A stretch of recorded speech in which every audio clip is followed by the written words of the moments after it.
हिंदू धर्म के अनुसार जो हजारों सालों से इस धरती में विद्यमान हैं, उन्हें ही चिरंजीवी कहा जाता है। इन देव पुरुषों के बारे में कहा जाता है कि आज भी ये धरती पर मौजूद हैं। शास्त्रों में 7 चिरंजीवी देवों का वर्णन मिलता है, जिसमें हनुमान जी, परशुराम, असुर राज बलि, विभीषण, अश्वत्थामा, महर्षि व्यास और कृपाचार्य शामिल हैं। यह सभी चिरंजीवी किसी वरदान, श्राप या किसी नियम से बंधे हैं। योग की अष्ट सिद्धियों के कारण इन सभी चिरंजीवी देव पुरुषों को दिव्य शक्तियां प्राप्त हैं। आइए जानते हैं 7 चिरंजीवी देव पुरुषों के बारे में विस्तार से। परशुराम जी। परशुराम जी को भगवान विष्णु के छठा अवतार माना गया है। महान ऋषि परशुराम का जन्म सतयुग में वैशाख माह के शुक्ल पक्ष की तृतीया को हुआ था। इनका नाम पहले राम था। भगवान शिव ने राम की तपस्या से खुश होकर एक फरसा दिया था, जिसके कारण इन्हें परशुराम कहा जाने लगा। माना जाता है कि भगवान परशुराम आज भी अमर है। हनुमान जी। अंजनी पुत्र हनुमान को भी अजर अमर रहने का वरदान मिला हुआ है। यह राम के काल में राम भगवान के परम भक्त रहे हैं। हजारों वर्षों बाद वे महाभारत काल में भी नजर आए थे।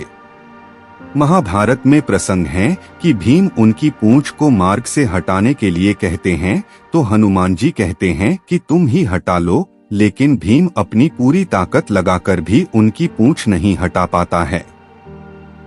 असुर राज बलि। असुरों के राजा बलि महान दानी थे। राजा बलि ने अपने दान के अहंकार में इंद्रलोक पर भी अधिकार करना चाहा। तब भगवान विष्णु ने वामन अवतार लेकर राजा बलि का घमंड तोड़ा। वामन अवतार में भगवान ने 2 पग में तीनों लोक नाप लिए और तीसरा पग राजा बलि के सिर पर रखकर उन्हें पाताल लोक भेज दिया। माना जाता है कि राजा बलि आज भी पाताल लोक में जीवित है। विभीषण। रावण के छोटे भाई विभीषण को भी चिरंजीवी होने का वरदान प्राप्त है। विभीषण ने अपने सगे भाई रावण के विरुद्ध जाकर धर्म के लिए भगवान राम का साथ दिया था। रावण से युद्ध जीतने के बाद भगवान राम ने विभीषण को लंका का राजा बनाया। अश्वत्थामा। अश्वत्थामा महाभारत काल से ही इस धरती पर हैं और वे 7 चिरंजीवियों में से एक हैं। ऐसी कथा प्रचलित है कि गुरु द्रोणाचार्य के पुत्र अश्वत्थामा के सिर में अमर मणि है।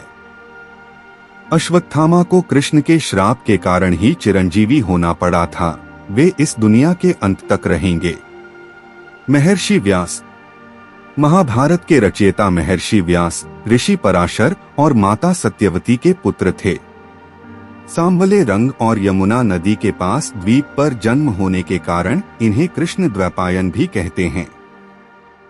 महर्षि व्यास को भी चिरंजीवी का वरदान प्राप्त है। कृपाचार्य। कृपाचार्य अश्वत्थामा के मामा और कौरवों के कुलगुरु थे। शिकार खेलते हुए शांतनु को 2 शिशु प्राप्त हुए थे। उन दोनों का नाम कृपी और कृप रखकर शांतनु ने उनका लालन पालन किया। महाभारत युद्ध में कृपाचार्य कौरवों की ओर से सक्रिय थे। कृप और कृपी का जन्म महर्षि गौतम के पुत्र शरद्वान के वीर्य के सरकंडे पर गिरने के कारण हुआ था।